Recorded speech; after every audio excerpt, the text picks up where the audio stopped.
Good Tuesday morning and welcome to this morning's cruise news. Got a couple of different stories for you guys today. Got an update to Royal Caribbean and their progress with the Starlink internet service. Got a policy change for Disney Cruise Lines that will affect Florida residents. And we also have an update on Hurricane Fiona. Well, she's still out there wreaking havoc in the Caribbean.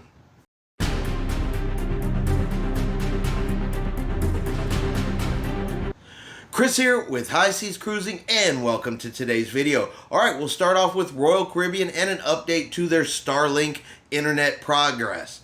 So it looks like Royal Caribbean's Independence of the Seas, they are going to become the first cruise ship to bring the new Starlink internet service online. It is currently up and running, and it also is reported that Enchantment of the Seas, Liberty of the Seas, and Allure of the Seas, well, they are almost done with their Starlink upgrades and should be online here pretty soon as well. Now, Royal Caribbean has released no official schedule as to the order the ships are going to be done in. All we have is the current reports of the ones that are being worked on, but all of the ships are supposed to be done by the end of the first quarter in 2023. Now, we also don't have any updates or information from Royal Caribbean if there's going to be any price increases or changes due to the new Starlink internet. As soon as we hear something about that, we'll of course let you know. Disney Cruise Lines, they have a policy change, an update that will affect Florida residents. So if you are a resident of Florida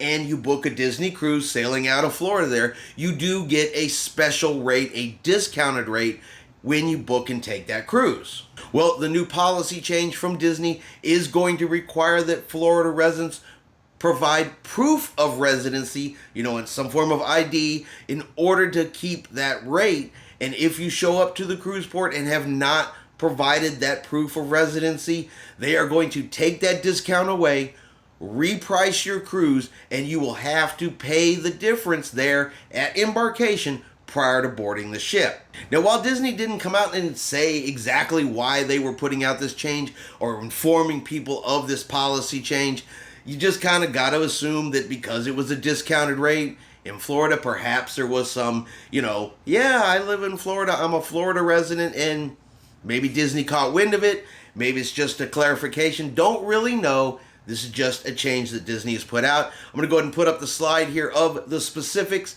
of the policy change from Disney Cruise Lines. So proof of Florida residency for at least one adult in each stateroom must be presented at time of check-in. Guests unable to show proof of Florida residency at check-in will have their cruise repriced, and the balance must be paid before being allowed to sail. So proof of residency must be valid at the time of sailing and includes the following: a Florida driver's license or a Florida identification card. If you do not have one of the IDs indicated above, then you must provide one of the following, dated within the past 2 months, verifying a Florida residential address and your name, along with a corresponding valid government-issued photo ID, such as a passport, driver's license, or state identification card.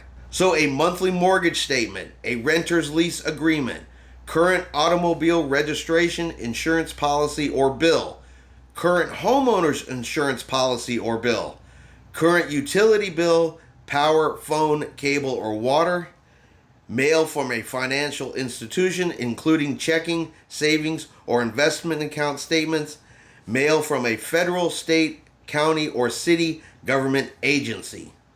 Note, property deeds and P.O. boxes are not considered acceptable proofs of residency. Children's rates are also available to guests ages 3 through 12 that are traveling with 2 adults in the same stateroom. Other categories and sell dates with other rates may be available. Availability for this offer is limited to 50 staterooms per sailing. This offer cannot be combined with any other special offer or discounts.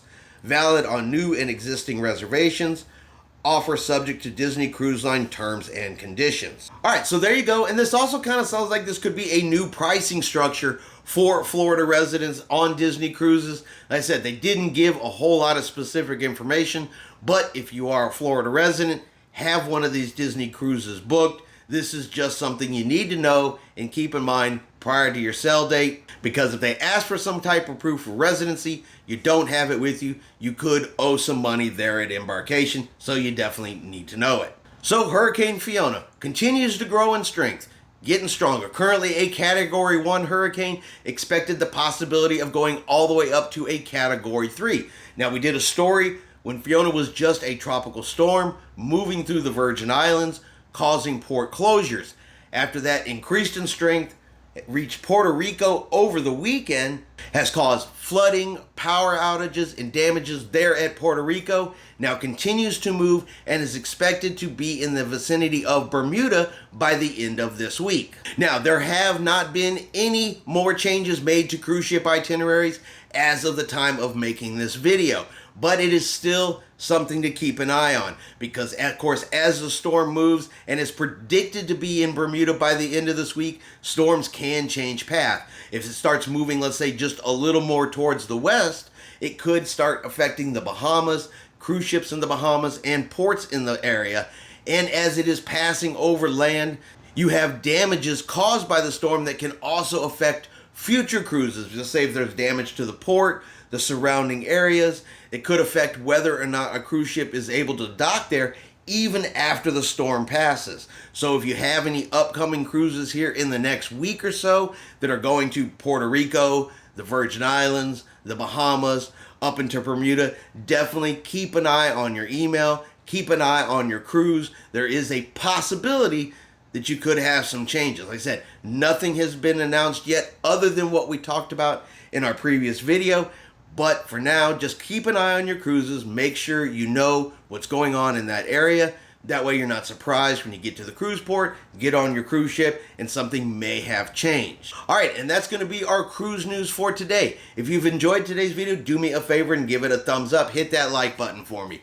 If you haven't done so yet, do me a favor and hit that subscribe button. It is free to do so. Helps our channel grow. Let you know anytime we put out a new video. Hope everyone out there is having a really great day, and like always, we will see you out on the high seas.